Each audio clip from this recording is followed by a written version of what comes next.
Marijuana History 101, or should I say extremely brief Marijuana History 101. It's big, complicated, and we'll only be able to scratch the surface. So let's get started. The first thing that strikes one as odd when looking at the history of marijuana, which is also known as cannabis, is how very much legal it once was.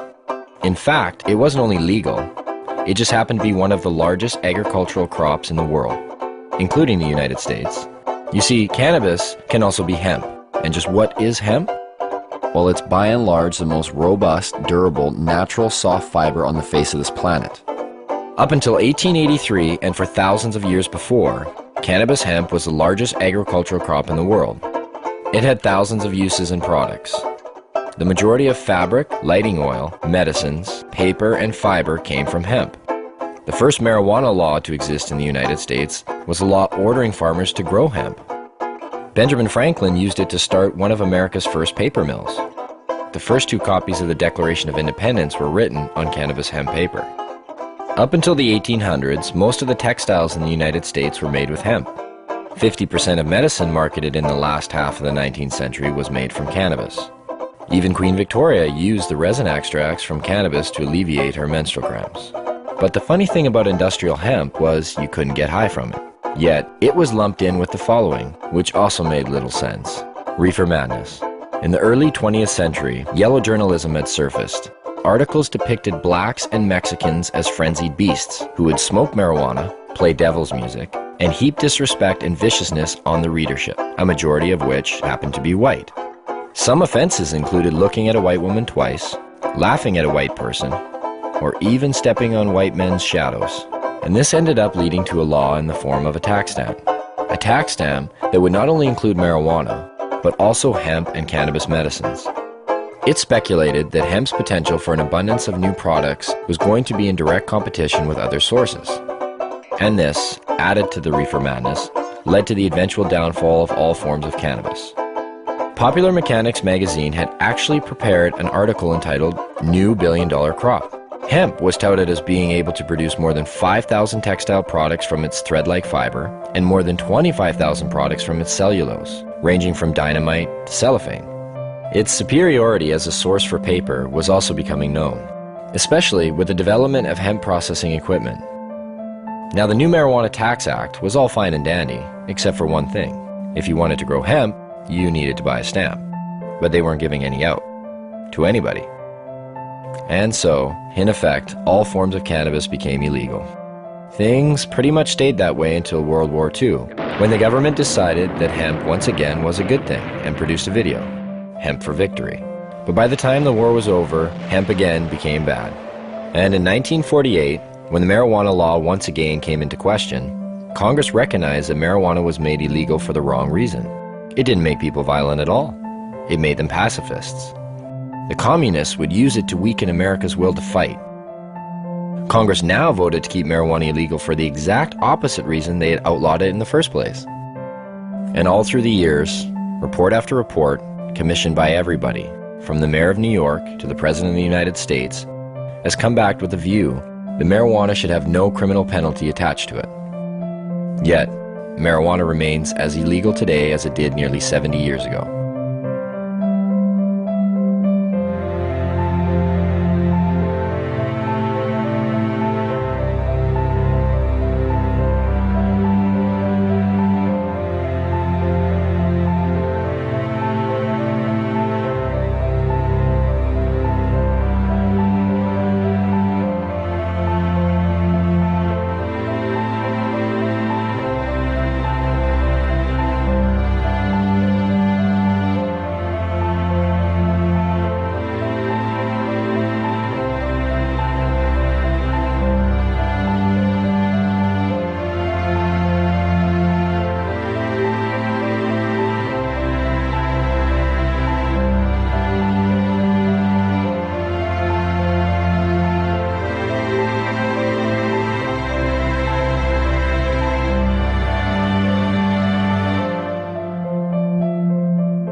Marijuana.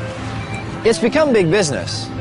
A multi-billion-dollar business, both in Canada and the United States. But why has it become such a big business? Here in British Columbia alone, it's speculated that the illegal BC marijuana trade brings in upwards of $7 billion annually. And up to 85% of that product heads south to the United States. Having become an international issue, when do the lines blur? How does a massive underground market like this survive while remaining illegal? Why is marijuana illegal in the first place? And if prohibition is meant to protect us, I guess the most obvious question is, does the prohibition work?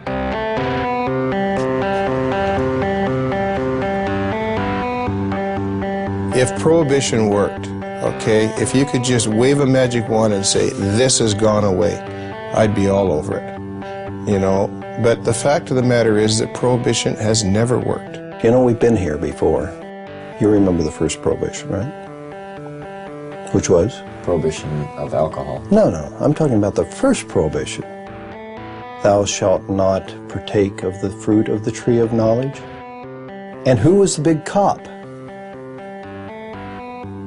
And how many people did he have to watch? 2. What are the goals of this prohibition? I assume the goals of prohibition are to reduce the amount of drugs available and to reduce the demand for those drugs. In both instances, cannabis prohibition's an utter failure. Has the prohibition stopped people from using marijuana? You get a phone call and says, I'm from the federal government. I want to know whether you've been using cocaine or marijuana recently.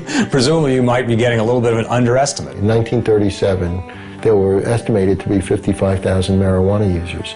And now there are estimated to be more than 50 million of them. That's a 100,000% increase. Seems to be quite a few of them. Yes, I'm afraid there are. Whether the drug is criminalized or decriminalized does not affect the rates of smoking of cannabis, either uptake or of discontinuation. So what are the dangers of using marijuana? I don't know.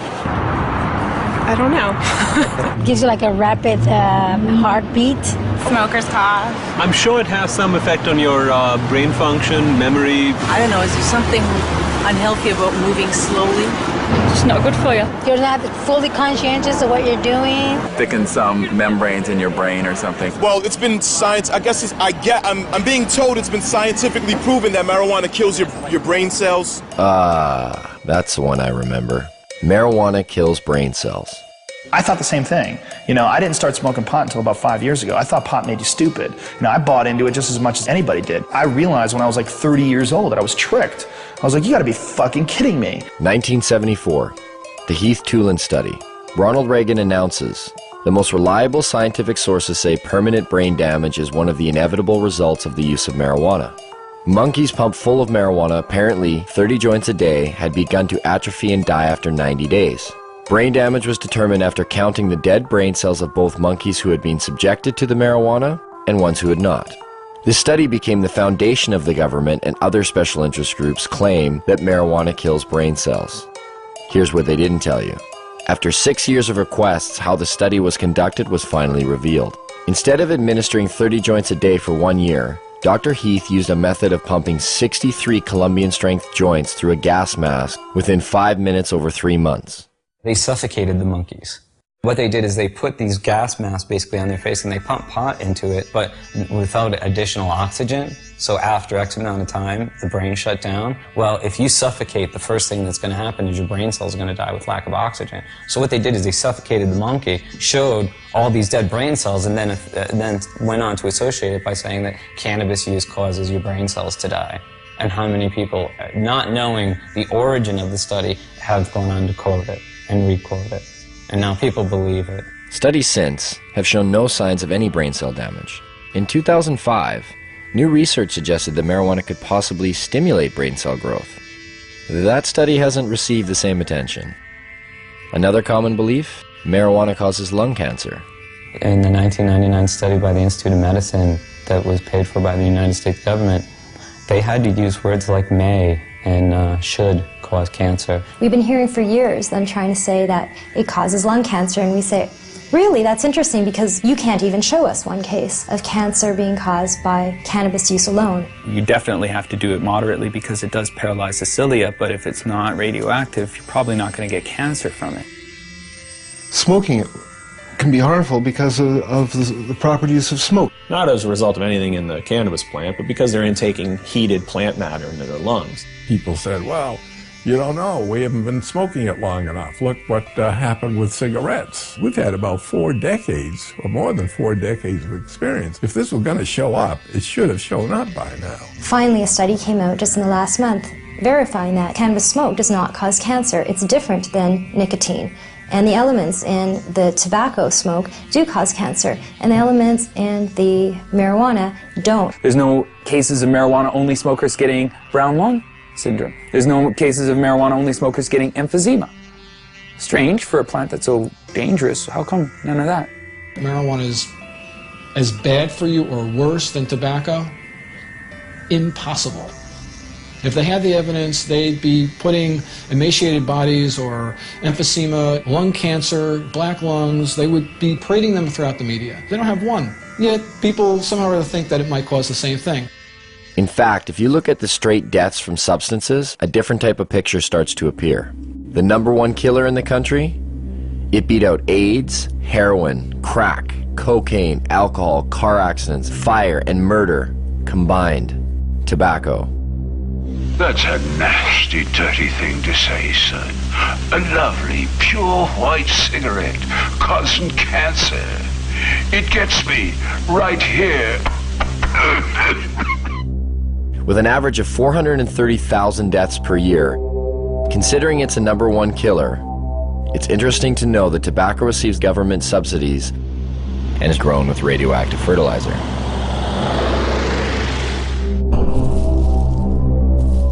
Now get out there and sell cigarettes! #2 on the list? If we don't include poor diet and physical inactivity, with well over 85,000 deaths a year, alcohol. As we look much further down the list, there are others that may surprise you. Caffeine comes in with 1 to 10,000 deaths a year.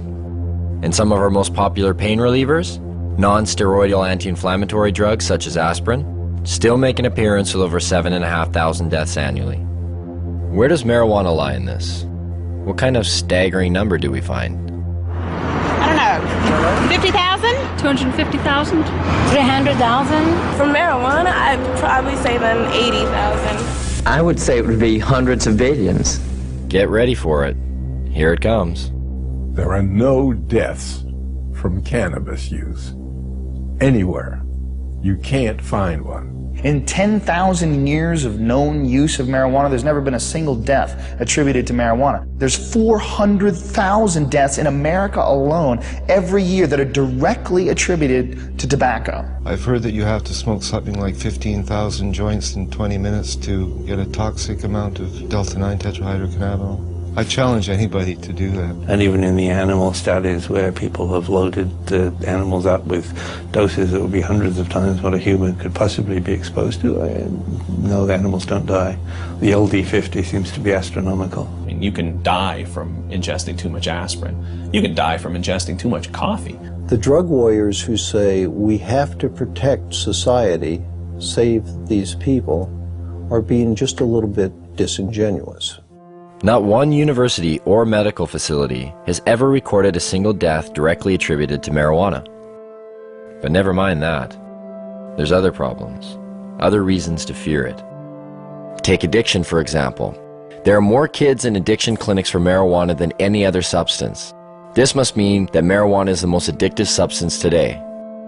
It's undoubtedly true that there are more teenagers and kids in treatment for marijuana than all the other drugs combined. What the DEA never tells you is why that's true. A kid is caught possessing or smoking marijuana. He's taken to court. He's given a choice. Either you some horrible penalty, or you go to a treatment center. Obviously chooses to go to treatment, and goes to treatment there, he's considered an addict. But then the DEA gets to point to that stat and say, look at all these kids in treatment for marijuana. God, it must be because today's marijuana is not the marijuana that your parents were smoking. As far as I understand, only 3% of the people in treatment for marijuana are there voluntarily. The other 97% were told to by their guardian or told to by a judge. So you can choose between jail or treatment. And a lot of people choose treatment. It provides no basis for speaking about addiction. Anybody who is at all sophisticated about marijuana would rate them the way two researchers were asked to rate drugs in order of addiction. Nicotine was 1, alcohol was 2, then heroin, then cocaine, then coffee, and then marijuana. There may have been a couple of other drugs, but marijuana was at the very bottom, below coffee. This narcotic, unlike the opiates, the synthetics, and cocaine, is non-addictive. What do you mean by non-addictive? By non-addictive, it is meant that the user of marijuana, when deprived of the drug, will not experience the agonies of withdrawal. It is habituating, but its use can be discontinued. Then what is its danger? It's used as a scapegoat for covering up underlying problems in people, especially young people. Here I am, don't ignore me. If you use marijuana on a daily basis for a year or so, and you stop using it, you're going to notice some differences, but nothing like the kind of withdrawal people will experience in withdrawing from either tobacco or heroin. But why would the government and the DEA want to put a statistic like that out there? We'll learn more about that later. The gateway theory. Is marijuana a gateway drug? Yes, I think it is. Yeah, I don't exactly know why, but I know it is. It opens a doorway to other drugs. It makes you want to experience more. It makes you feel good. Yeah. People want to experience something else and, you know, have I guess, more dreams. Its greatest danger lies in the fact that it is a stepping stone to the harder drugs, such as morphine and heroin. That's why there are people that want to legalize marijuana. They figure if they can get the young people in this country onto hard drugs, they can destroy your generation, or in this generation. You know, in the days of Harry Anslinger, it was called the stepping stone hypothesis. If you stepped on this stone, marijuana, you were bound and determined to go on to the next stone, which would be one of the so-called hard drugs. Every time it's been studied and looked at and so on, they have never ever found that there's certainly nothing in marijuana that makes you want to go to anything else. There is no inherent psychopharmacological property of the drug which pushes one toward another drug. I'll smoke a joint. I want a bag of chips and fucking junk food. I don't want to go out and get ripped. I drink alcohol. That's my drug of choice. It could be said I started on milk. I mean, this is crazy. If I use marijuana, why does that automatically make me a candidate to black tar heroin? It's a nonsensical argument. In fact, only 1 out of every 104 marijuana users use cocaine, and less than 1 use heroin. The black market throws the dealers of soft drugs together with the dealer of hard drugs. So if you have a black market, and you have a dealer that's dealing in marijuana and LSD and everything else, and the dealer might say to you, hey, you want to try something stronger? Well, in that sense, because of the black market, because of prohibition, people may be more susceptible to seeing these other drugs and being willing to try these other drugs. And so what you see is that there is a gateway effect, but it's a gateway effect caused by prohibition and the blending of the hard and soft drug markets. Where does this leave us? Oh, wait. What about laziness? You will be useless to society if you use marijuana. But if that's true, well, there are about 50 million people who smoke marijuana in America, and over half of the Canadian population who've tried it. And yet, both societies seem to flourish. And just look who some of these people are. Stephen Jobs developed Apple Computer smoking pot. Ted Turner developed CNN News smoking pot. Still smokes a joint every day. You go through every musician you like, from the Rolling Stones to the Beatles to Led Zeppelin, they all smoke pot. Snoop Dogg, Willie Nelson. Come on, Bill Clinton, He didn't inhale, man. He smoked, he didn't inhale. Don't be so naive. Virtually every presidential candidate has now copped to using marijuana at some time in his or her life. A few times in the Army, I tried marijuana. It was not a significant part of my life. I had a senior law enforcement official tell me that in his judgment, up to a quarter of the White House staff when they first came in had used drugs in the last 4 or 5 years. The people that have personality problems and the people that are going to be lazy and going to lose their job, they're going to lose their job anyway. They're not losing their job because of marijuana. That's just a lie. I love Tommy Chong. I think that a lot of the Cheech and Chong episodes that people believed, not knowing that Tommy wrote and directed the movies, thinking that, you know, that's what a stupid stoner looks like. No, actually, that's what a really brilliant creative genius looks like, acting like somebody you think's a stoner. And none of this is borne out in the research or when you look at people who are long-term users and happen to be lawyers, judges, doctors, and, you know, writers. But what about the potency of the drug? Marijuana is dangerous. There's higher THC levels than ever before. Anytime you got a bag of Colombian dope 20 years ago, it was way better than the Mexican swag that you normally got. So there's always been a range of THC in plants, and the fact that we can now grow stuff that's equivalent of what Colombian was 20 years, well, it doesn't mean that we're boosting THC to unheard of levels. It just means, you know, hi, there are some nuances in this discussion that people should be aware of. And I actually think that it's a real stroke of our own ego to think that for the 50 or so years of Prohibition that we've improved upon varieties that have been cultivated for drug use in places like India and such for thousands of years. People say, well, you can abuse marijuana. Well, shit, you can abuse cheeseburgers, too. You know, you don't go around closing Burger King because you can abuse something. I can take a fucking fork and jam it in my eyeballs. That mean forks should be illegal? You know, I could jump off a bridge. Should we outlaw bridges? Let's nerf the world. But what about all the crime and violence associated with marijuana? From beat cop to police chief, I saw ample evidence of the harm caused by alcohol and the absence of evidence caused by marijuana use. And I mean the complete absence. I cannot recall a single case in which marijuana contributed to domestic violence, crimes of theft, and the like.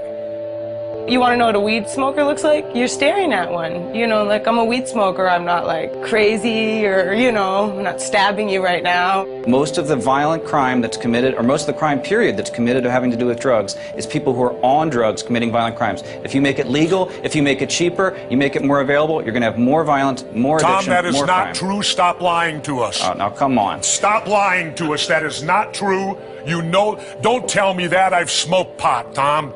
But I've admitted it. I've done it. I've done all of the big three. I've done tobacco, I've done alcohol, and I've done marijuana, Tom. Guess what? Marijuana's the least of the three, pal. You guys prove me wrong or whatever. I want to hear someone that has smoked too much weed and went home and beat his wife and beat his children or whatever, like you see on booze. The only big issue on alcohol is drunken driving and binge drinking among college students. Otherwise, you can drink to your heart's content.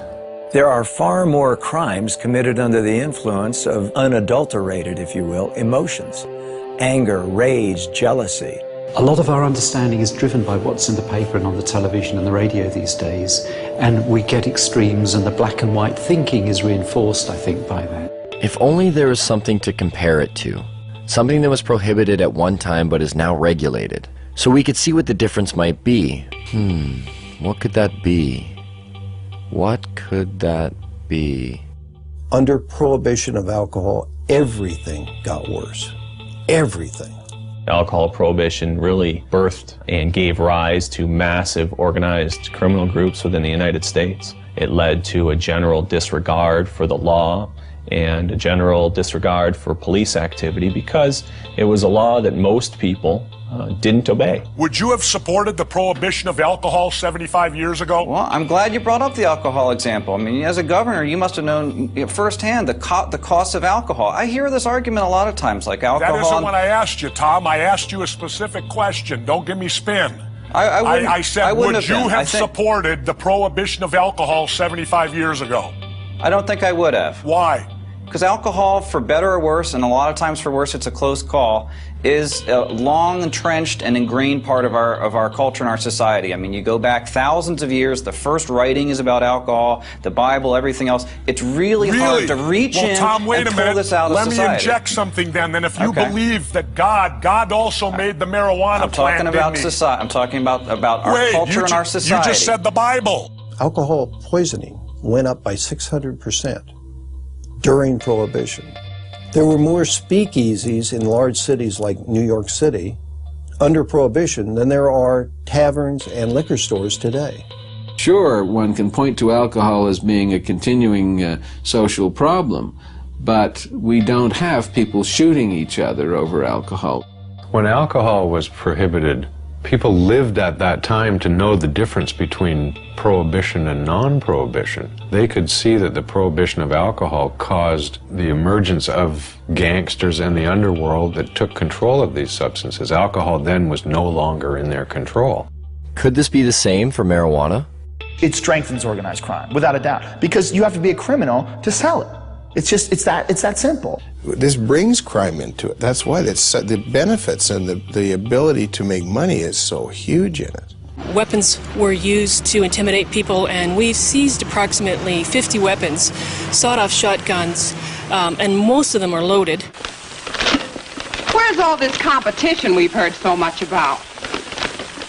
You call these prices low? Marijuana is just a weed, and marijuana is worth more ounce for ounce than gold.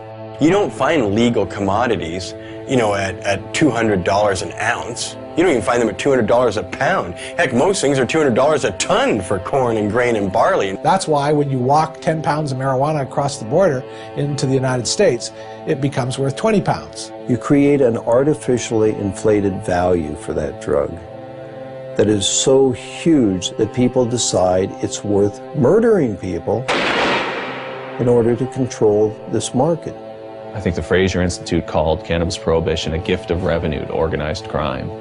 But what do growers and dealers think of this? Would you like to see the government in the future legalize marijuana here in BC? Stealing money from us? I know I wouldn't like to see it legalized. The government would control and regulate the product, and that could potentially hurt a lot of people in the industry. How can you compete with factories just have perfectly rolled out doobies? They'd perfect it, and we'd all be out of money. It makes for strange bedfellows. You've got the police and the high-level drug dealers both agreeing that we should maintain this prohibition. Well, when you got high-level drug dealers saying prohibition is good, you might want to scratch your head a little and think, well, shoot, why would they want to continue prohibition? I can't imagine why a grower who's making $150,000 or $300,000 a year would ever want to see marijuana legalized. I mean, the last thing a grower wants is sensible policy. The madness continues and they continue to get rich. You know, Betty, I'm going to bring this up at the business meeting tomorrow. You make the penalties stiffer? You know what? Good. For those people who are not getting caught, price goes up. See, so not only do we allow them to tell us how much drugs are going to be supplied, the potency of those drugs, who they're going to sell to, where they're going to sell them, just to make sure they get it all right, we let them keep all the profits. So you've got essentially a Wild West. You've got an unregulated market in which anything can happen. It certainly may work for things that people generally accept, but if you try to prohibit something that's in demand, that the people want, then it's pure folly. And without control, it's hard to regulate areas of concern, like keeping it out of the hands of our children. There have been some studies that suggest heavy sustained long-term use from adolescence to adulthood has the potential to exacerbate symptoms of those with a genetic predisposition for schizophrenia. And although there is strong evidence that refutes this, it does lead one to question, could there be a better way of deterring children from using, rather than letting dealers decide what age is appropriate? For the last 10 years, our children across the United States have said that it's easier to buy illegal drugs than it is to buy beer and cigarettes. It's harder to get beer because you have to go through a regulated establishment that's going to check ID, that's going to have those safeguards in place, that isn't just going to sell it to you because you got 40 bucks in your pocket. The guy down on the street corner, he doesn't want to know how old they are. He don't want to see an ID. He says, show me the money. And if they get the money, it doesn't matter if that child is 4 years old, they're going to get the dope. If you can't control the sale of the product, how on earth are you going to keep it out of the hands of kids? Could we be the creators of what we now see as some of our biggest problems? Have our solutions been prelude to our worst fears? You know, the use of the criminal law for the basis of public health is a wholly bad idea, no matter how you cut it. It doesn't work. You cannot legislate morality. One person can say it's immoral to legalize it just as much as someone can say it's immoral not to legalize it. It doesn't get you anywhere. You have to have a rational policy debate by talking about the consequences. Now, I've had young people tell me that, well, your generation had a martini and that was your crutch, and why can't we have our own kind of crutch? You know what? Why don't you be a generation that doesn't have to have any kind of crutch?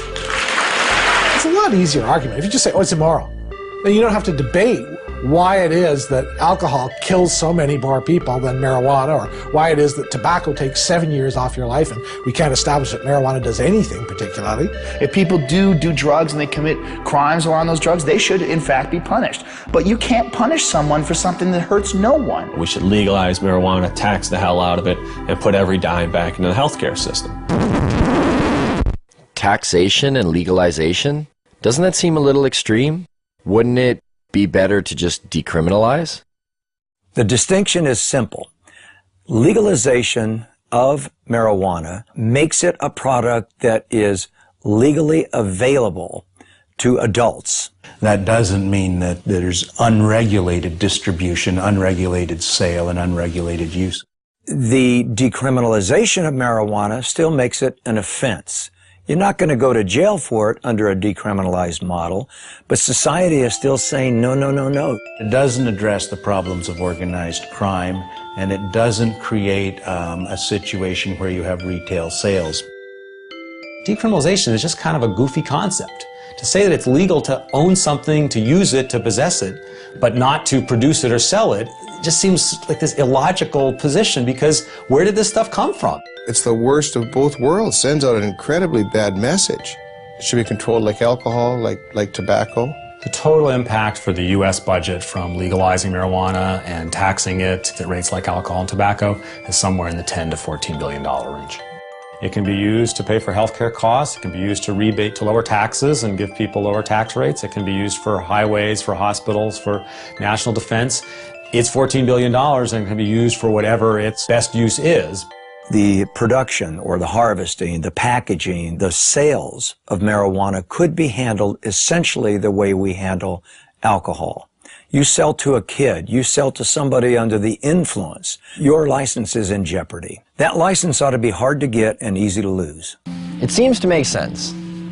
It's a little jarring, but nowhere are these issues more relevant than here in BC. Yes, marijuana is illegal here. And yes, police actively pursue growers and dealers. But that doesn't stop the market from thriving. It's believed that the illegal BC marijuana trade industry employs anywhere from 90 to 150,000 people. And the product is now known around the world. It's even been given its own name.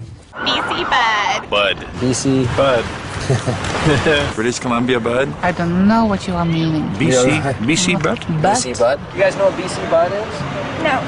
You guys know where British Columbia is? No. Yeah, Isn't it in Britain? No, it's in Canada. When I say BC is famous for pot, weed and hippies, mountain, sea, marijuana. I used to think of the beachcombers back in the days, but now I just think of that BC Bud. Do you know what BC Bud is? No. Oh, it's really well known. BC Bud is bud that comes from British Columbia, and that's why they call it BC Bud or Beasters. Dude, you got the Beasters? Yeah, I got the Beasters, which means you got bud from BC. You know what the word grow up is? I'd say it's pretty common knowledge here what a grow up is. People do them in their houses or in their basements. I'm surprised it's not in their dictionary. A grow up is something that happens inside somebody's house, like one of our friends or something, and they just grow weed inside their house. Do you know anybody that's growing marijuana? I don't, well, no. Kelowna, my hometown.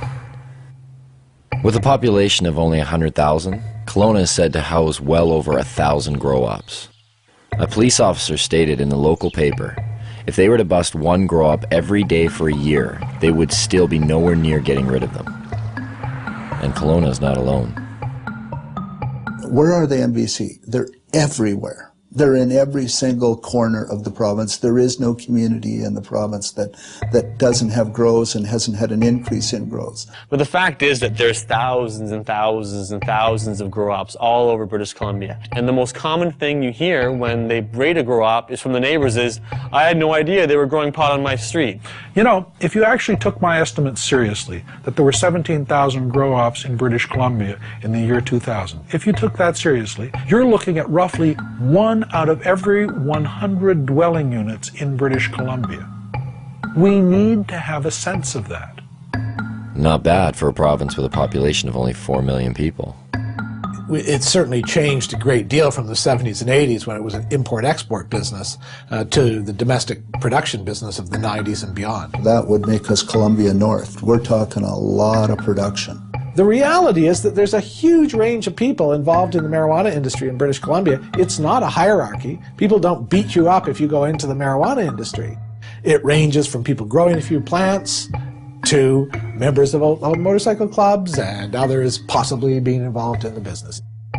Police at one time used to attend to every single call that came to their attention. Somebody would call and say, I think there's a grow. Police would do an investigation, do a full investigation.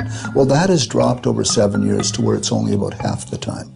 But it seems to me that if we look around and talk to people who are living in the real world, one of the things we discover is that we don't understand it very well. And when we see these numbers like 1% of all dwelling units potentially are involved in marijuana grow-ops, it certainly ought to give our politicians perspective on what it is they're trying to do. So how does one find these grow-ops? For police, it involves the use of forward-looking infrared cameras that can detect the above-normal heat radiating from a grow-op, or the sniff test. But if all else fails, this, Grow Watch. Communities have become so flooded with grow-ops in BC that some neighborhoods have started their own watch programs. This one, set up by the Chilliwack RCMP, even has an education package with phases: training, neighborhood cooperation, certification. Once certified, you are able to hang this sign which shows that you are a neighborhood that does not approve of marijuana grow operations. There are questions provided to citizens in order to aid them in identifying a grow-op. Questions like, do the residents keep to themselves? Was the sound of construction heard coming from the basement soon after occupants took over the residence? Is there condensation visible on the windows? Is the yard unkept? The education package does state that a positive response to one or some of these questions does not necessarily indicate that the residents are involved in criminal activity. Maybe that's a good thing.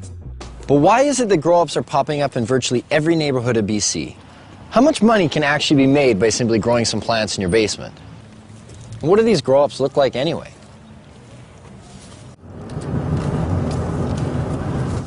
We finally got a grower. Right now we're driving to meet them. It's around 8 lights. It's not a huge show. This is what they use for clippers and stuff like that. When they hire clippers to do a show, you put these on, and if people are looking from the outside, it just looks pretty much like you're wearing sunglasses.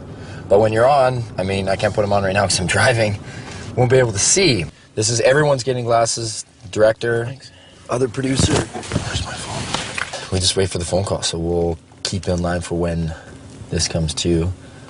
Oh, I see a vehicle pulled up. Maybe that's them.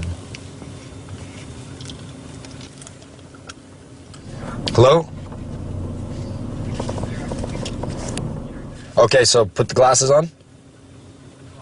Okay. Now, can you tell them we're just gonna have the camera running, but we're gonna have the lens cap on? Is that cool? Okay. Yeah. No. Hey, Diggs, we're gonna have the camera running, but we're gonna have the cap on, so there's no video. Shit. Yeah, just do it. Just keep it on. Just put the cap on. How you guys feeling? Feel that heart rate increased? So you're coming in the back seat? Yeah. All right. Okay. Cool. You want the camera? Yeah. Cool. You're not feeling motion sickness? Oh yeah, now I'm feeling it. I'm feeling sick. You know, we're just going to hold people's arms and kind of guide them inside. Yeah, that's what I was saying, so I don't fall on my face here. Okay, we've got you set.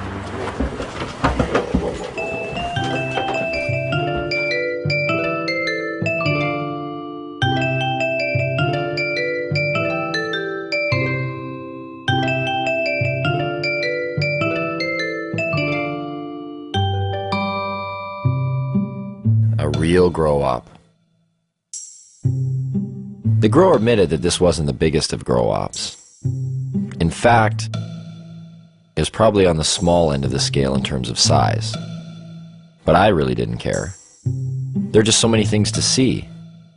The lights, the tools, the power, the pots, and of course, the marijuana.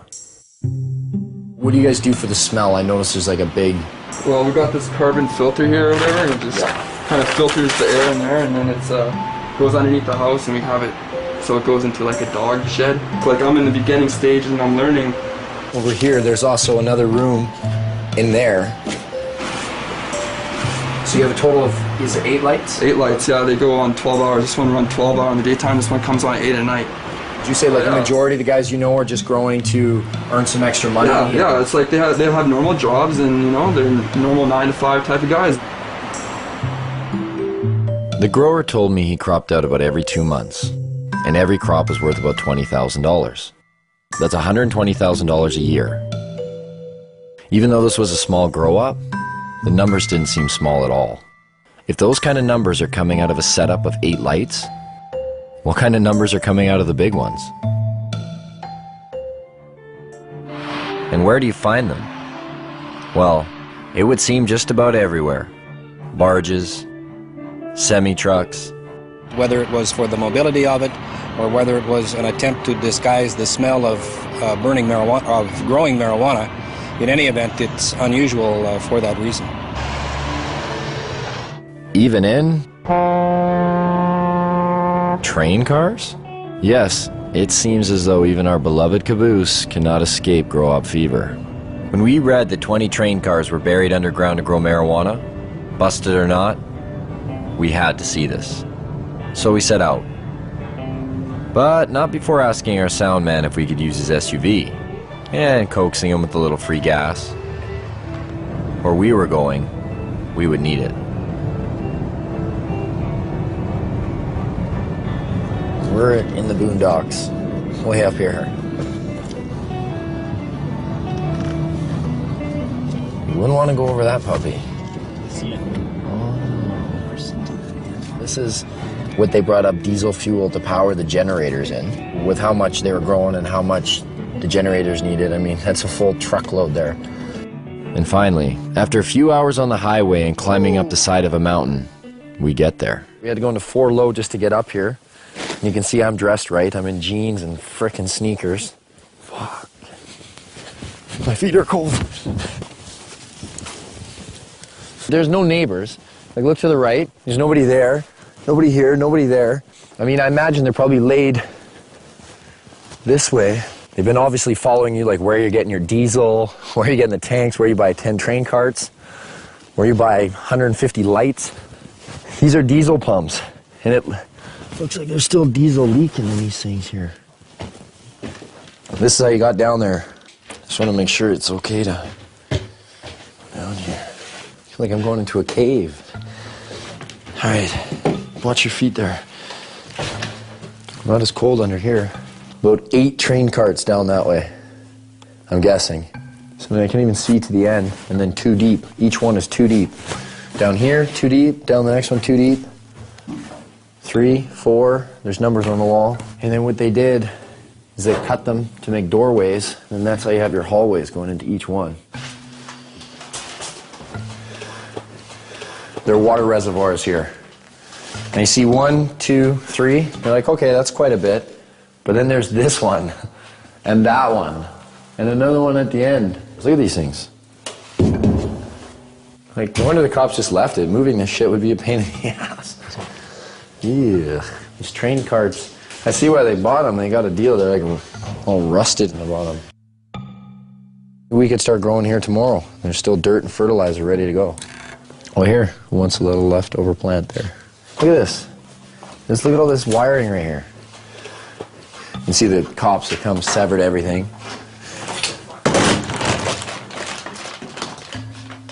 What are those chains for? Chains are where they were hanging the lights. The reason why they use the chains, because then they can adjust the height. You know what? Actually, you want to get me to run all the way down to see how far away I am? So I'm going to go to the end here and just show you how deep this is. And this was all filled with plants. Whoa. I'm at the end. Now I can hardly see over there, it's just like lights to me. This is how far away, like to give you an idea just how big this is. God, it's a trek just to get back to where you guys are. And you're gonna see a lot of repetition because here it goes again. Bang, all the way down. When it said in the paper 20, it's got to be 10 long and 2 deep each one, because then you get your 20 carts. Man, I wish we could have seen that while it was still rolling. That is crazy. You wouldn't know there's a law here. Check this out. Cannabis Day. An actual day dedicated to marijuana. And take note, this takes place on one of the busiest high-traffic blocks of BC's largest city, Vancouver. Marijuana? It's everywhere. Consumed and sold in every imaginable way. Pipes, bongs, joints, baked goods. It was hard to imagine that nearly every person attending this event was breaking the law, and yet no one seemed to care. The police were there, but not to bust people. They held traffic for the band to play for Cannabis Day. Now they went back to their side of the street. Sure, no problem, brother. No problem. Complying with the 5-0. One of the organizers told me that in all the years this event has taken place, there's never been a violent incident, except once, by a man who's believed to be under the influence of alcohol. We heard there was a jazz festival happening at the same time on the other side of the block. It wasn't doing quite as well, but there was one group doing all right. Right up there, as you can see, is still Cannabis Day going on, but right here, not even a block away, is a church retreat, and they're selling donuts. I was like, well, what do you guys think about the rally? And they're like, we need to pray for them. And I was like, what? You guys are selling food for them, right? And that's, I'm sure they've sold record amounts today, I guess, too. So we'll see. We'll get an interview here shortly, hopefully. The interview never came. There was so much marijuana, it was unbelievable. I think we almost all got contact highs just from being around the smoke. But I did get a donut. I did purchase some of these on the way out. Those church girls got me. A culture of marijuana has been established in BC. From paraphernalia to cafes, from seed selling to its very own political party, the BC Marijuana Party, even bakers.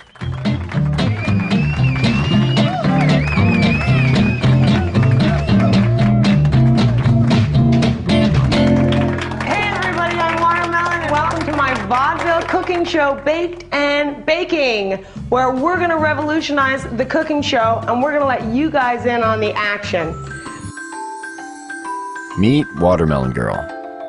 She's made a name for herself as BC's only drug dealing, nudist, comic, pin-up, baker. Did I get all that in? She was arrested for selling her cookies down on Wreck Beach. A nude beach. Is this for real?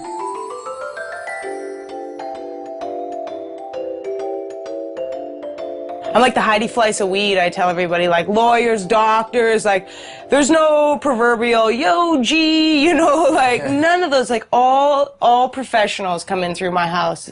You know, a lot of people with money, a lot of people in politics. You don't want to know who comes through here. You know, my mother was a baker and her mother was a baker, and we just bake. So I made these pot cookies and I started selling them. It's hard to ignore such a large demand. So if you got arrested one time on Wreck Beach, right? Yeah, I've been arrested more than once. Allegedly trafficking ginger snap cookies.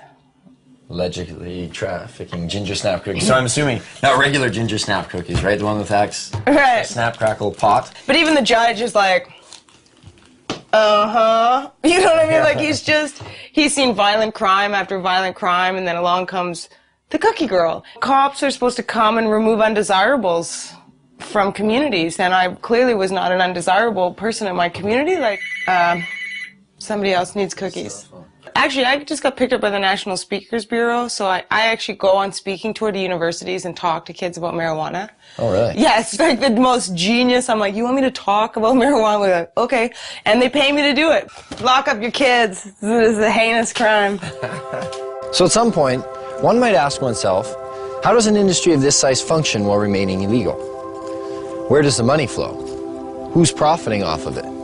Is there really $7 billion floating around the province unaccounted for?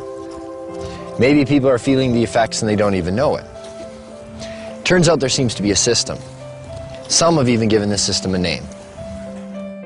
Well, a lot of people here in town and stuff consider it a union, right? Union? Yeah, union, and you know, it's like a different, it's a different term for pretty much industry. It's this underground thing where there's so many different tradesmen and different people all working together.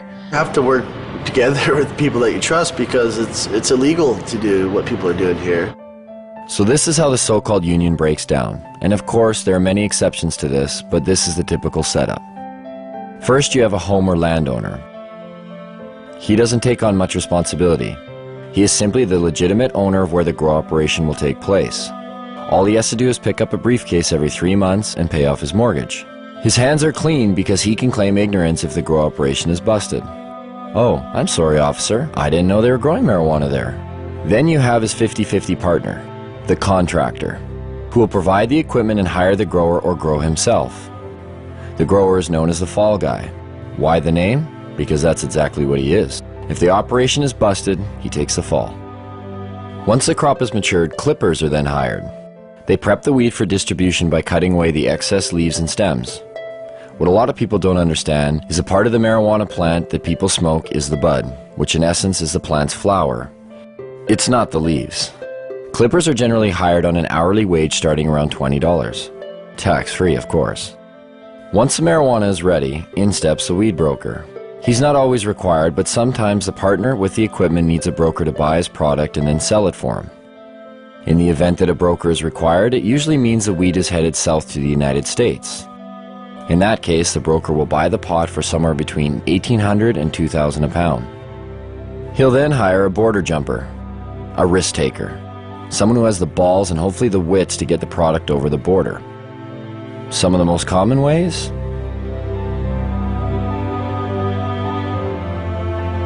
The border jumper's fee varies with each trip, but they're always well paid.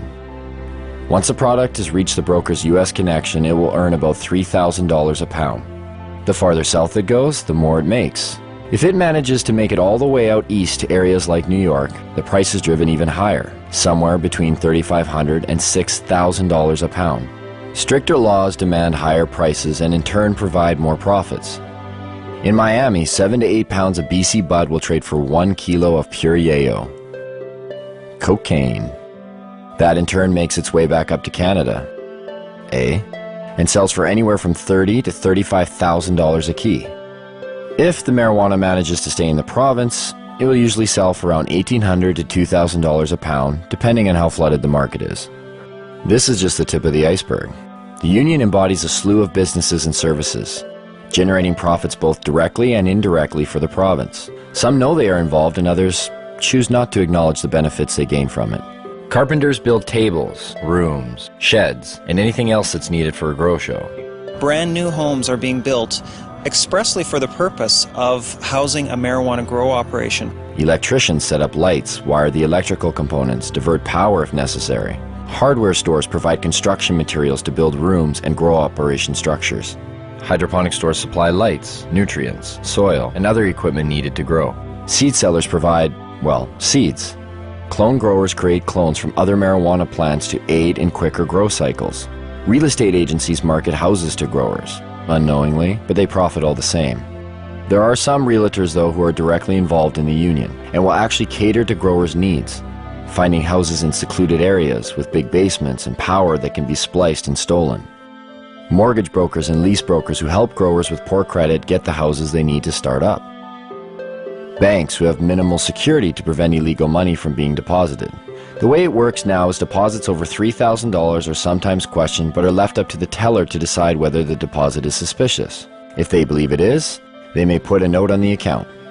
It isn't until a $10,000 deposit that a mandatory FCAC form is filled out and sent away. But it is possible for $9,999 deposits to go through with little question. Oh, you sold some motorbikes. Cool. Oh, you sold your boat. Neat. Thanks for the business. You get the point. Lawyers and law firms who provide counseling on how to make grow money legit. They help set up and incorporate LTD companies and holding companies to launder money. They also provide legal counsel to keep busted growers out of jail. the electric company who makes money off of enlarged electric bills due to excess lights. The only time they seem to get involved is when they think someone is stealing the power. Law enforcement receives budgets to fight the cultivation. They create special task forces like the Green Team to specifically target marijuana. Canadians spend $300 to $500 million annually on law enforcement and the justice system to enforce marijuana laws. Police also receive the benefits of seizing growers' and dealers' assets. And last, but definitely not least, everyday businesses. Bars, restaurants, clothing stores, boat dealerships, car dealerships. The money funneled indirectly through various everyday businesses. Growers and dealers like to spend money on everything. These growers, after they crop out, it's like they won the lottery. You can tell the ones who are selling it. The more they sell, the more bling bling they have on them. Do you think they just hold it themselves and tuck it away somewhere? No, they buy houses, they buy cars, they buy boats. They'll purchase restaurants, they'll purchase, whatever they're into. Maybe that's why we got busted. We got too carried away. You can tell yourself you're not going to let it go to your head. But I said the same thing. But when the money comes in so easy, you get accustomed to that lifestyle, and before you know it, you become a steamer, you become a hot rod. And that's what it comes down to. Yes, organized crime moves a majority of the product once it's available on the market. But there aren't a lot of bikers out there watering plants. It's mom-and-pa operations, it's young guys who see opportunity.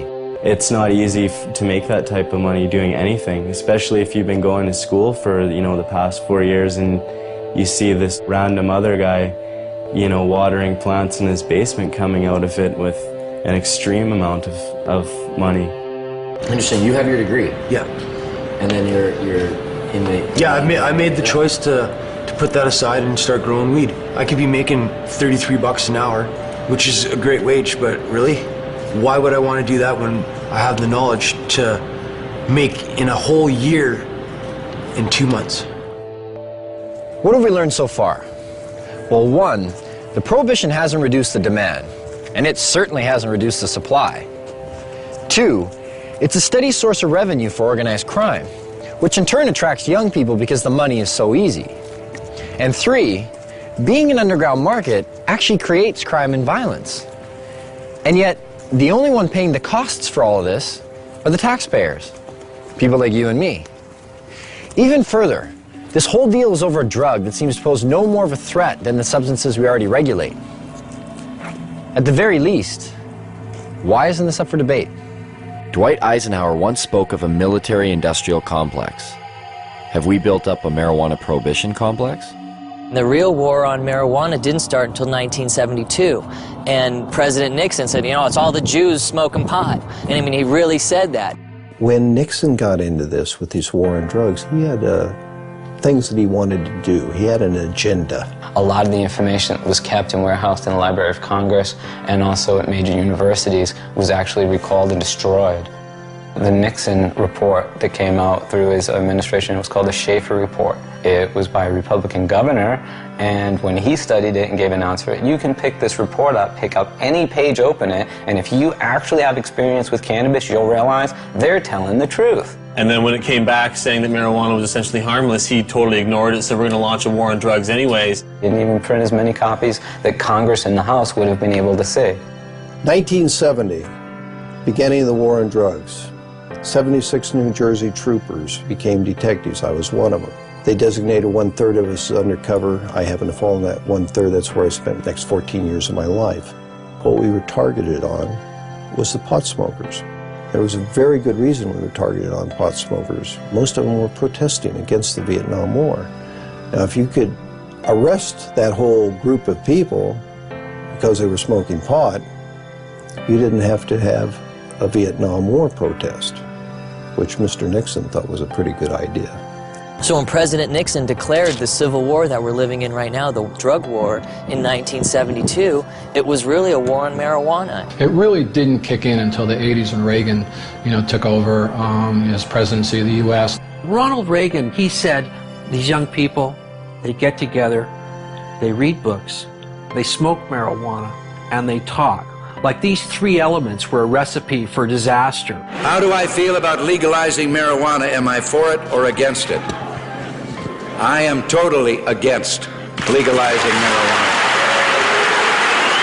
And make no mistake, I mean, the U.S. government, the focus of their war on drugs is cannabis. The focus of their rhetoric is cannabis. It's certainly used as a poster child for all drugs. When you see an ad for drugs, it's always the marijuana leaf that goes up. It's almost like a religious jihad, more powerful than going for the gusto. Causes people to think. When people think, they question. They question things like, say, the war in Vietnam, or race separation of blacks and whites like they did in the 30s in the jazz clubs, or women's rights, or the Gulf War, or oil wars. It's real simple. You put your loafers on, you put your black socks on, you get in your car, you have your briefcase, you say hi to your neighbors, he mows his lawn just like you do, and things keep moving along in the same direction they always have been. That's why marijuana laws exist. There are, in my opinion, people in government at all levels of government who know that it's not a winnable war, and yet they continue to pursue it. Acceptance of drug use is simply not an option for this administration. Often we go to debates and it's a police officer debating us. Okay, the police are supposed to enforce the laws. They should not be arguing for or against laws. That's not their job. Well, what is their job? Is it to enforce laws that exist on the books, or to determine the policy of the laws that are made? The way to justify the policy is to create a lot of fear and then spend a lot of money combating that. Quite frankly, if you took the using population of all the other illegal drugs combined and you eliminated cannabis from that equation, there wouldn't be a big enough drug problem in either this country or the United States to justify the massive expenditures that go towards fighting the war.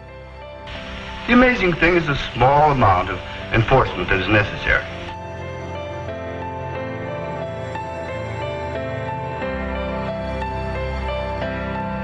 $400 million is spent annually in Canada arresting and prosecuting marijuana crimes.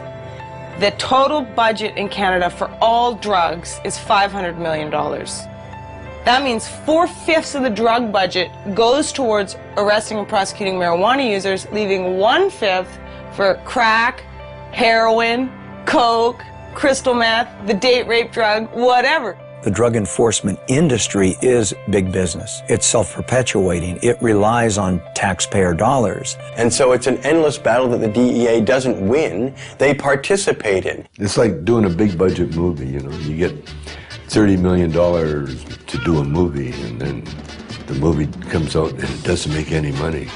But someone made $30 million. Every once in a while they'll show a guy, you know, posing beside a big bunch of marijuana, you know, this is the DEA money at work. It'd be like asking loggers about saving trees, you know what I mean? This is where their mainstay of their cash flow comes from. The campaign will continue until every available known plot of marijuana has been eradicated. We've got to live with it, doing the best job we can. Even if it's a bad job? We're all carrying a pretty impossible load, Miss Gibson. There are many, many police officers, however, who believe that it ought to be legalized, regulated, and controlled. They see the hypocrisy between our existing laws relating to alcohol and marijuana in their day-to-day life, shift after shift after shift, and they get it. But they don't want to lose their jobs. They don't want to lose that promotion to sergeant or the assignment to detectives. They want to be a chief someday, and they don't want to piss off the people in power. Judges, lawyers, prosecutors, defense lawyers, prison guards, there's all of those people in the criminal justice industry. Are their interests being protected? Well, in a sense, yes, they are. Defense bar, similarly, we make money. The more things they prohibit, the more money we make. Sorry I'm late, Kent. I was delayed in court. You still have large numbers of people being busted for simple possession. If you look at the stats, in terms of drug offenses, the largest group are still simple possession of marijuana. Every time you blow a marijuana cigarette, you take a chance on blowing your future. Oh, come on, Pop. All my friends smoke pot. They're not criminals. Only because they haven't been caught yet. If you do drugs, you will be caught. And when you're caught, you will be punished. 750,000 Americans every year are charged with pot possession. That's nearly 1 million people, and whether you go to jail or not, your life is in serious trouble. And that number of annual arrests for marijuana now rivals the number of arrests for murder, rape, robbery, and aggravated assault combined.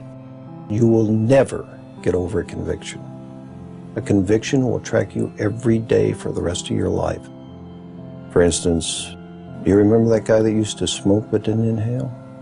Former President Bill Clinton. This is not a big issue with me. I never even had a drink of whiskey till I was 22. Now, if Mr. Clinton handed me that marijuana cigarette when he was standing in a circle with us, it wouldn't matter whether he inhaled or not. He would have become a dope dealer, wouldn't he? Just like all those other people that went to jail. Never to be an attorney, much less the President of the United States. But the marijuana laws protect us. They make our lives safer. They send us the correct moral message. That's how 19 out of 21 nations have gone down the drain before us. Internal decay.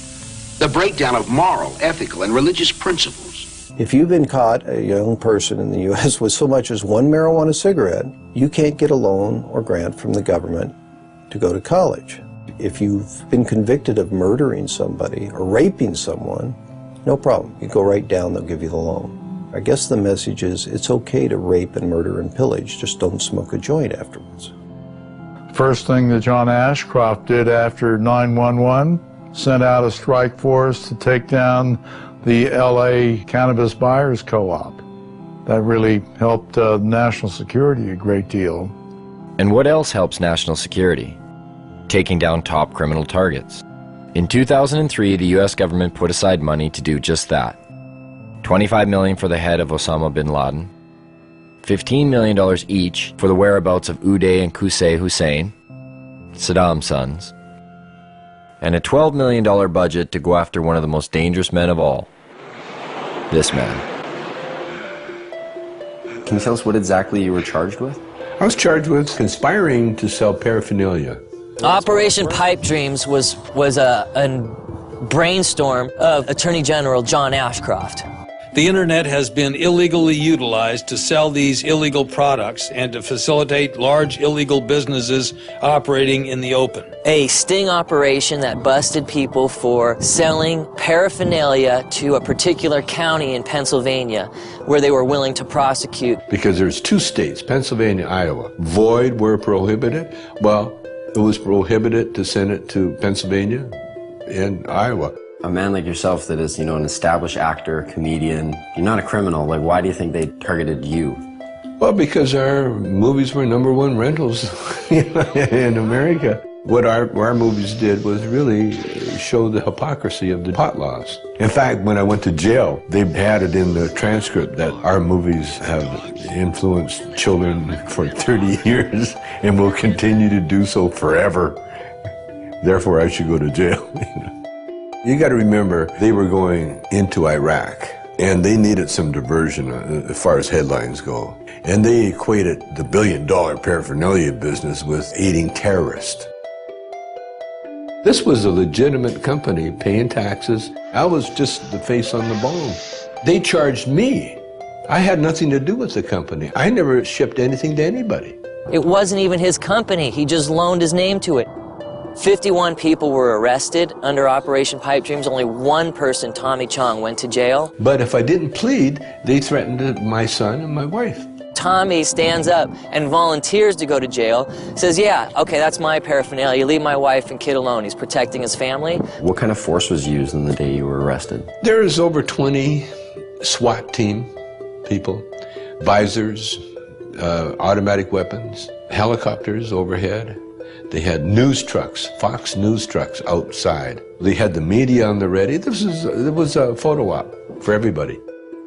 They asked, do I have any drugs? And I said, yeah, I got pot, and they wanted to know where it was, so I told them. They said, well, it's not really a drug bust. I said, well, then what are you doing in my house, Then they said, it's about bongs. We're bringing down all the bong companies in America. And with Tommy safely behind bars for 9 months, the United States drug war reset its sights, this time across borders. In downtown Vancouver, just outside the US consulate, a bunch of people had gotten together and were having a rally for this guy named Mark Emery. He had evidently been selling seeds, marijuana seeds, to the wrong people. America. Let me tell you, the DEA wants me because I am very good at what I do. Well, obviously, I'm the most dangerous man alive. Like, really. Like, no wonder I'm facing life imprisonment without parole for something that no one's ever gone to jail for here in Canada. No one's ever gone to jail for seeds, not even for a day. Mark and two of his employees are facing life in prison in the United States. Not Canada, the United States, for selling marijuana seeds over the internet. Vancouver police came in here with a warrant for an extradition, but we were taken then to North Fraser Correctional Center. Correctional Center of the year 2002.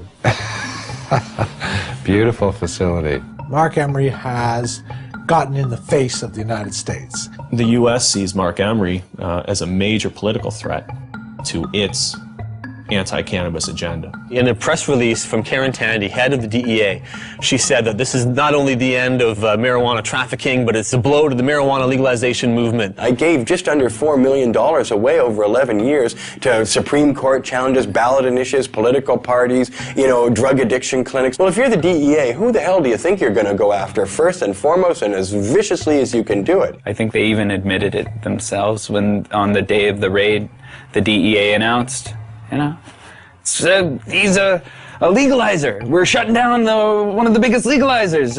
The legalization movement won't have a pot of money to draw from. Ha ha ha ha. Mark Emery has never gone to America and sold a seed. He does it all from here by mail order. And it's akin to Canadians ordering, a machine gun from somewhere in America. It's against the law, and if we receive it here in Canada, they come and arrest us for receiving the machine gun. They don't go to America and say to Colt, "Hi, we're arresting you because you sent a machine gun to someone in Canada." No one's been sentenced to any time in jail in the history of Canada in 35 years. We've had this law. 2 people, me and Ian Hunter in Victoria, were fined. There's all sorts of seed businesses still open. Mark's the only one out of about 50 retail cannabis seed businesses in Canada that's been charged. Mark has been paying the Canadian federal government taxes on income he has made from selling seeds. The government relied on the existence of these internet seed sellers so that patients who had qualified for medical marijuana exemptions, who were bugging them for seed, were being directed to these internet seeds, and Mark Emery specifically in some cases is the place to get their seed. It puts Canada and our government in a very difficult position because they've either got to hand over a Canadian citizen to a foreign government for activities that were entirely done in Canada, for which our own government, our own police are not willing to charge him. If the Canadian authorities who rubber stamp this shit think that what I've done is so bad, then charge me. I should be tried by a jury of my peers. I'm not about to be tried by my peers at all. I'm about to be tried by foreigners. At 420, a time synonymous with smoking marijuana, everyone lit up. And for those who didn't have marijuana to light up, again the police were close by, and again they didn't seem to care. One officer had mentioned she was bothered by the smell of the smoke. It was kind of confusing. How could we be sending Mark Emery to prison for life in the United States if even our own police aren't finding it worth their while to bust people smoking it right in front of them? That's not the only thing that's confusing. The marijuana that's consumed in the United States, how much comes from Canada? I don't know much about Canada. I don't either. Maybe 20%? I'll go with 35. 35%? And a quarter. 50%. 50%. I would say about 60%. 60%? 70%. Yeah, 70-80%. At least 80% of it. Whew. I don't think it's all that much. Most of it is here.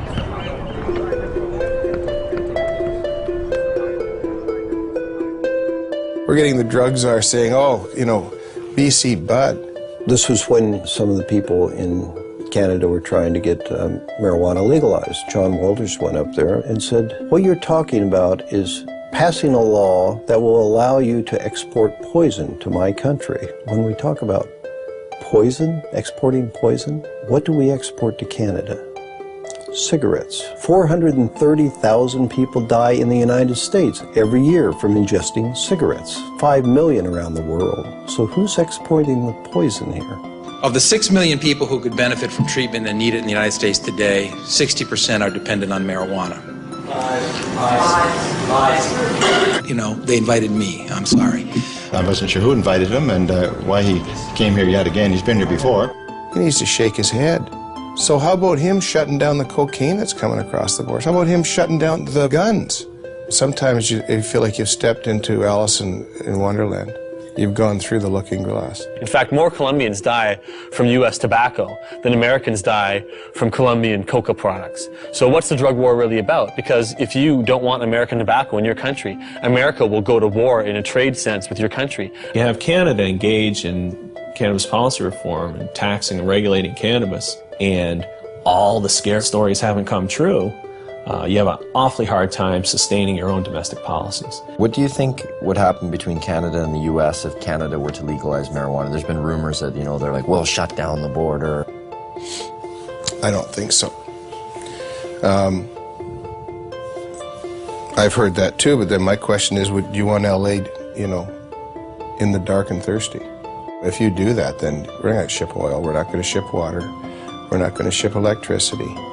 It's not going to happen. We're too important to each other. The softwood lumber people going to stop doing business? Are the fishing guys going to stop doing business? Are the people who manufacture stuff back and forth across the border going to stop doing business because pot's illegal here? Business interests aren't going to sit still for losing millions of dollars a day because of border wait times simply because Canada takes a different domestic social policy on cannabis. Yes, business interests. Sometimes they just seem to pop up. And every so often in the most unlikely of places. We have seen an explosion in prison construction that lags only slightly behind the explosion in incarceration. There are more people in jail in America now than ever before. In the United States, it's one of the fastest growing industries. Some major investment companies at one time described private prisons as one of the best investments you could make. So you can make more money building prisons than any other type of investment. They're extraordinarily expensive to build. They're even far more expensive to operate and maintain. Right now in the United States of America, the biggest growth industry is the privatized prison complex. Japan, for instance, incarcerates at 38 people per 100,000 population. The United States incarcerates at a rate of 726 people per 100,000 population. In a 20-year period, the prison population in the United States quadrupled. We have just shy of 5% of the world's population and almost 25% of its prisoners. Even South Africa, at its worst, didn't have as many prisoners per capita as America has now. Texas just built 77 prisons in about the last 20 years. We find state treasuries on the verge of bankruptcy as a result of prison construction.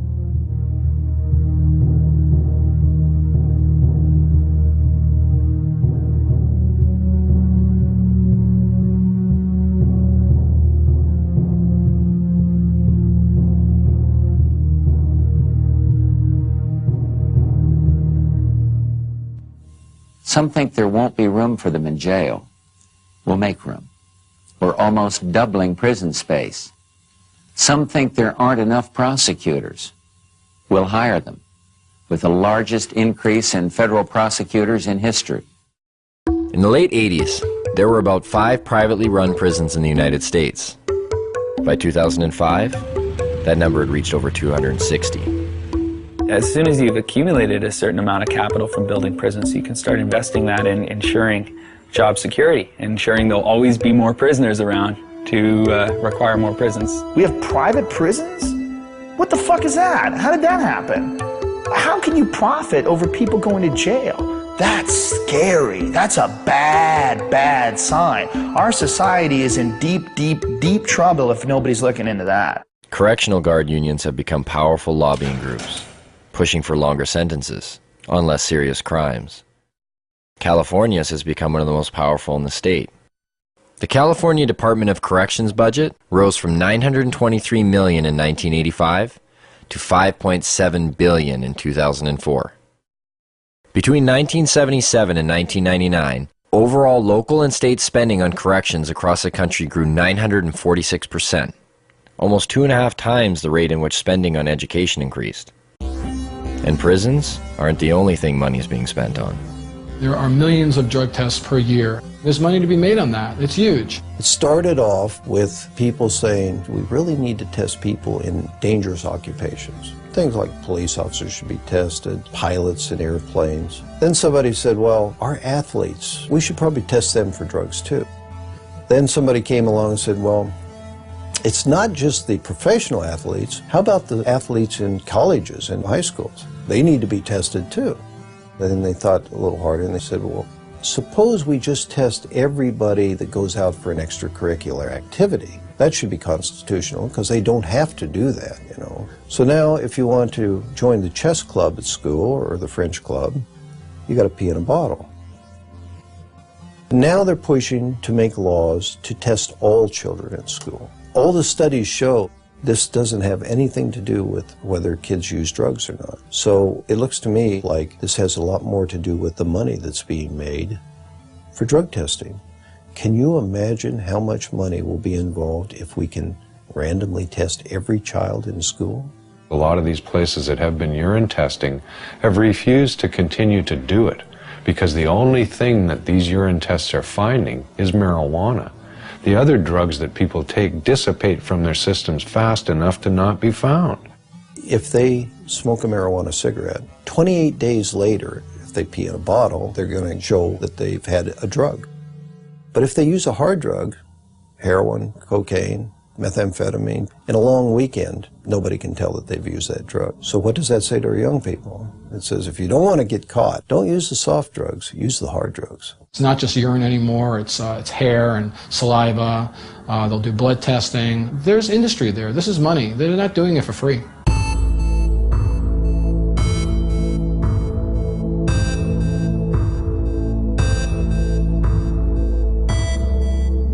The most profitable industry in the United States is pharmaceutical.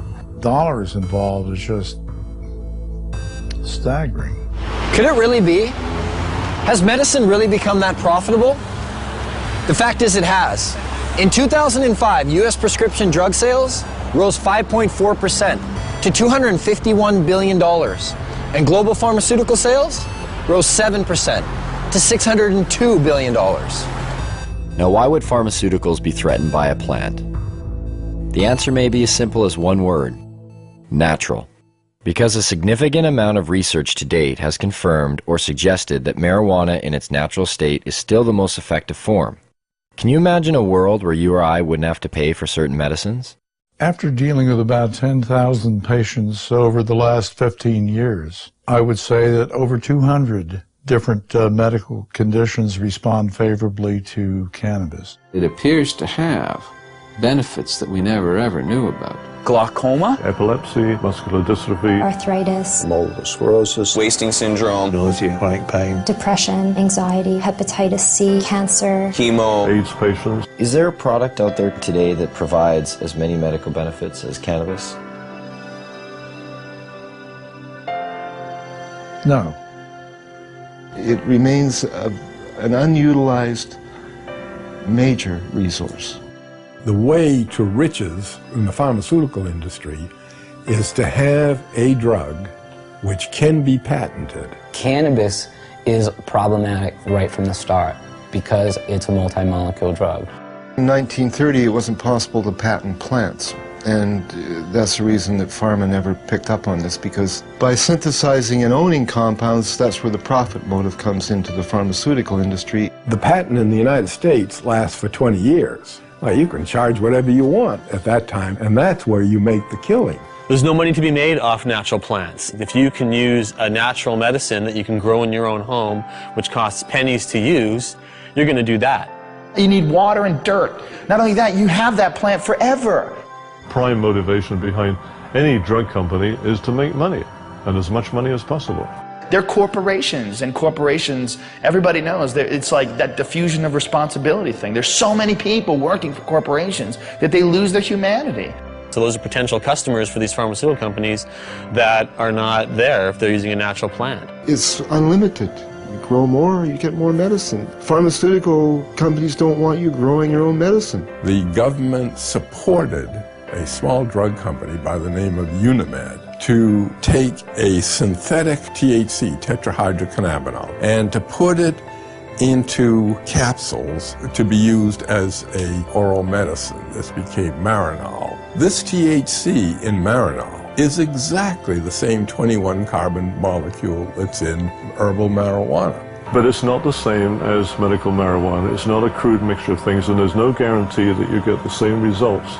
You can make a synthetic delta-9 tetrahydrocannabinol in a test tube. It'll have exactly the same number of atoms and the same arrangement. But how in the test tube can you put the electron spins together, the subatomic quirks and quarks, if you like, of that compound in the same way that a biological enzyme system will put it together?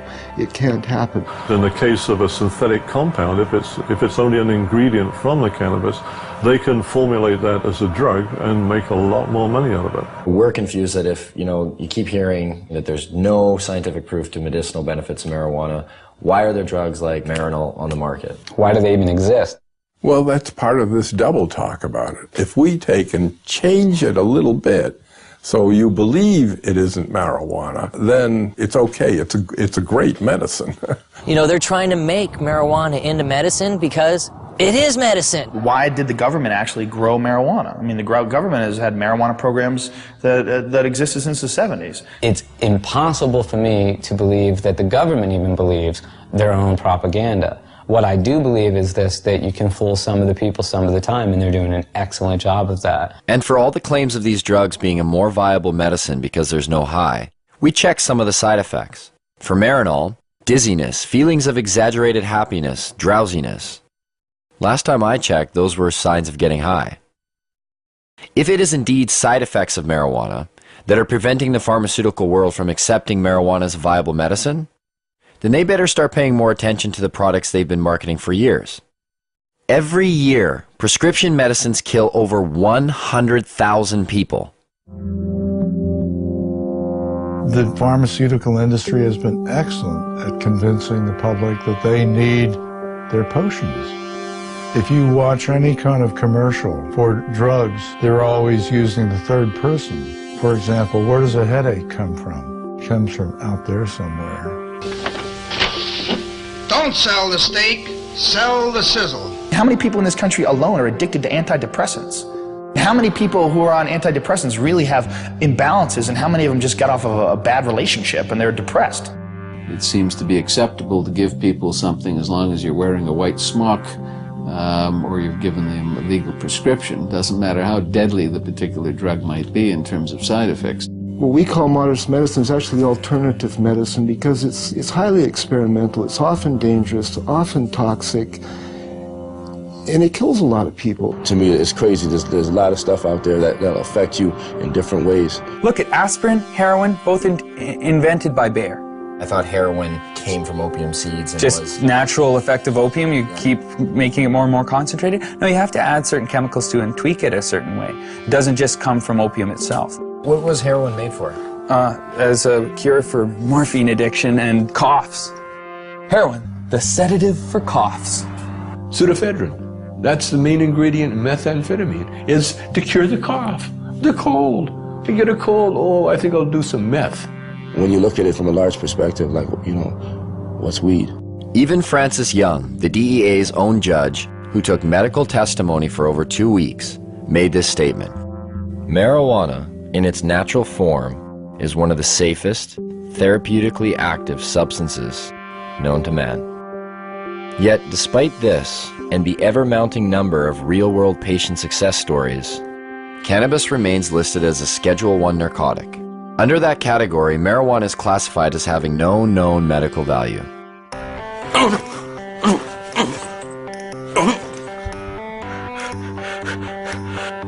I have multiple sclerosis. Hold on the way. When we first met Greg, his shaking was so severe, he informed us that he would need a few puffs of marijuana in order to participate in the interview. The difference was night and day. What do you say to those that say marijuana needs to be tested and regulated and have the high taken out for pharmaceutical companies to consider it a valuable medicine? Huh.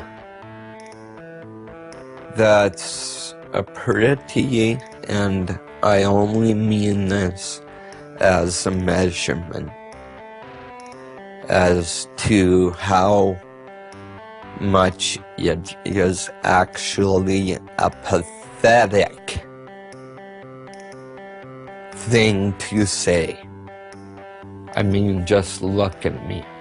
Is it not blatantly obvious that I have just enjoyed however many tokes? I look happy.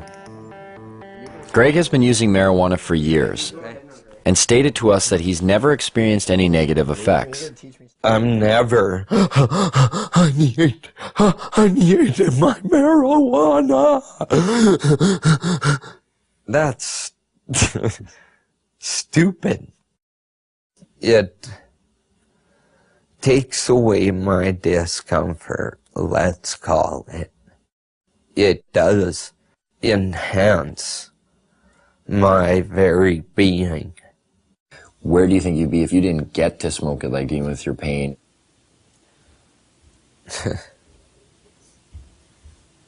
I would have found a way. How does the training and education of medical doctors today work against the acceptance of prescribing marijuana as medicine? Well, it works against them because they're brought right from the beginning, right into the fold of the pharmaceutical industry. We're reading journals, they're reading these advertisements, or they're reading papers on drugs that were financed by the drug companies, or they're being seduced by the companies. Fancy dinners, a trip for a weekend. Would you like to have 18 rounds of golf? And some of them get outright money from the drug companies. I've met doctors who said when they first came out of medical school, they didn't know what to do. It was really overwhelming. They had live patients in front of them who needed help. They were very happy to have representatives tell them what medicines would be best for their patients. So doctors have a bias toward the products of pharmaceutical industries. They do not readily accept the idea that a simple plant or herb may be useful. I don't know if they think it's hocus pocus. I just think they don't feel that there's the kind of testing that they're used to. That's the problem we have. What I try to impress upon these people is we're trying to put the science into it, and yet some people are very resistant to even attempts to do that. All of the funding is coming directly or indirectly from the drug companies, and these people obviously, for obvious reasons, are determining the agendas. Now think of the lobbying potential behind the most profitable industry in the United States. Think of the power. And do they get their way? Why can't we explore its medicinal potential? Why can't we use it to make more products? To myself and people involved in this business, it stopped making sense a long time ago. The common response is really the medical marijuana is a stalking horse for legalizing it. And so what? What do they want? We should be making use of this plant. And really, that's all I can say. The restriction, the prohibition is all, in my mind, just stupidity. And I don't condone stupidity. And that's a problem. How do politicians, after years of promoting claims of marijuana's harms, pushing for larger drug war budgets, constructing political platforms based on a stance that vilifies marijuana, and being lobbied by big business, how do these same politicians now reverse their stance? What politician can come before their constituents today and say marijuana should be decriminalized when yesterday they said it was evil and dangerous? Their constituents are going to want to know why you changed your mind. Were you lying to us or were you stupid? Either way, you're not getting elected next time. Whoops, we made a mistake. You 17 million people should not have been arrested. Some of you jailed, some of you fined, some of you lost the handle on your career. One way to bypass this problem in the face of ever-growing empirical evidence is to divert attention. Add a word: medicinal. Put the word medicinal in front of marijuana, and you are now talking about something completely different if you're a politician. Why is there a perception that healthy people are affected differently and unable to fend off the detrimental consequences, whereas a person with a lowered immune system or terminal illness seems to experience none of these effects? Some people go home at the end of the day and they drink to kind of wash away the day, you know, just like, that was a hard day, I need a few drinks, relax, kick back. So is that relieving pain? Maybe. Or is it pursuing pleasure? I don't know. So if you think about this in the context of cannabis, it also has relevance. The government's a lot more likely to forgive cannabis use if it's for relief from pain. If it's in pursuit of pleasure, that's a problem. And I think that points to something about our culture that's a little bit odd. What works for one doesn't necessarily work for another. The father-son confrontation. Mom smokes like a chimney. And you have a drink every day and smoke too. It's not the same. Why not?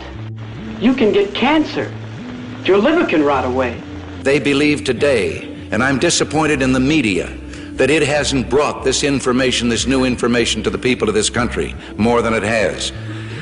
They believe that marijuana could well turn out to be the most dangerous drug that is in use in our country today. If you're a politician, you can get elected on a get tough on crime platform. We're going to lock up all the marijuana cultivators for a long time because you're preying on the fears of the public. Spokesmen for giant special interest groups, whether those special interest groups be law enforcement, or whether they're private prisons, or whether they're pharmaceutical companies, or whether they're oil companies. We have spokesmen for gigantic corporations that are trying to calm us and get us to press the right button in the voting booth. Everybody that gets in has their own agenda. They're beholden to their own lobbyists, so they don't go in and check the work of anybody before them. That's not their job, because God forbid somebody come in there and check what they do afterwards. I understand why politicians may be reluctant to act on their principles, but our politicians need to read their own polls, because this is one of those cases, and it happens a lot in life, where the people are ahead of their leaders. Hempfest, the largest event for cannabis in the world, a showcase of modern-day hemp. Sure, they used this stuff 70 years ago, but what good is hemp in a world like today? A world that appears to have everything it needs. It opens a whole new market. It opens a whole new market on every level. You can harvest off the seeds, you can harvest out the inner pulp and the long stem fibers. The fiber itself is the strongest natural fiber in the world. All the clothes I'm wearing today for this interview are hemp. All the clothes I actually always wear are made out of hemp. Been so since probably '94, when I realized I could buy clothes made out of organic fibers that lasted longer than cotton. You can eat hemp seeds, and it contains all the essential amino acids and fatty acids. It makes fuel. You can make biodiesel out of it. Hemp is an excellent source for biofuel. When you grow hemp for fuel, every crop unleashes a huge amount of oxygen into the environment. And in fact, the same amount of oxygen that you lose when you burn it off, you gain back. So it's a closed cycle, ending the greenhouse effect. There are so many hundreds of strains of industrial hemp that you can grow hemp almost anywhere in the world. Not everywhere in the world, but almost everywhere in the world. So just that alone makes it a resource for fuel. That is the solution, is to stop using fossil fuels and nuclear energy. Stop using them entirely, and using wind and wave and sun more, and these biofuels. People will get it, especially as the gas prices go up. It's the highest quality paper there is. I mean, it's archival quality. The words tree-free paper don't make sense to people. Hemp paper that you find in the museums that are hundreds of years old haven't even yellowed. To supplement the wood, we could solve the deforestation problem. Why isn't it cost effective to use hemp versus the forest industry right now? The simple answer is because you can't grow the hemp in the United States. As far as human beings are concerned, it's probably one of the most useful plants ever, if not the most useful plant ever, and it's illegal. Industrial hemp is not a drug, though it is of the same species as marijuana. It is a completely different variety of plant, similar to comparing a Chihuahua with a St. Bernard. You can't get high from industrial hemp, but you can get high from marijuana. This is the only industrialized country in the world that doesn't grow industrial hemp. I mean, think how crazy it is that we can eat the product, we can sell the product, we can wear the product, we can export the product, import it, manufacture it, everything but grow it. We can't grow this thing. It's criminal. And there you have it. After 2 years of research, our quest for answers has only left us with more questions. And the only thing that really seems to make sense is that none of it makes any sense. It's a weird thing that you do when you make nature against the law. We're worried about things going extinct, and yet the policy on the most useful plants in the world is that they should all be eliminated and driven to extinction. Absolutely, they should still be concerned about youngsters using. But we're concerned about youngsters using alcohol, tobacco, driving automobile, whatever. But that it should be the kind of prohibition that it is now, rather than regulation, it cannot be sustained in a rational society. I believe it would be more ignorant of me to listen to somebody who's trying to oppress me than it would be to just ignore the ignorant and go on with what I think is right. Even now, this interview is being conducted. I smoked pot all morning. This is what I look like high. There's a great quote that life is a tragedy to those who feel and a comedy to those who think. And if you are a thinker and you look at the marijuana situation and you're not laughing, you're fucking dumb. Do you think marijuana will ever be legalized in Canada or the United States? Yes. I don't know about the United States, but it will be legalized in Canada. I won't be alive to see it. I used to believe it was right around the corner back in the 1970s. Check out the gray hair. I confess to being 61. I believe it will happen. I didn't used to. As recently as 2 or 3 years ago, I was convinced it was not going to happen in my lifetime. I wish you didn't ask me that question, but I would say I think it will be. It's always a possibility. It's, you know, there can be breakthroughs to reason. All we have to do to end it is get 50% of Congress plus one human being to say it's over, and it's over. There's a movement in this country, and some people have more faith in it than I do. Maybe from hosting Fear Factor all those years, I've lost my faith in human beings and their intelligence.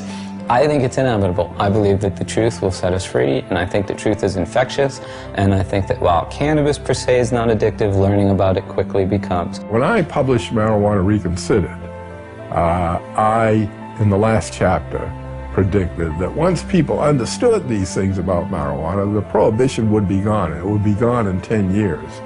Carl Sagan, who was a very good friend of mine, read the manuscript and he said, "Lester, you're so pessimistic. 10 years?" You know, well, here we are, 45 years later, and nothing has happened. Nonetheless, it can't help but happen. I mean, you can't sustain a lie like that forever.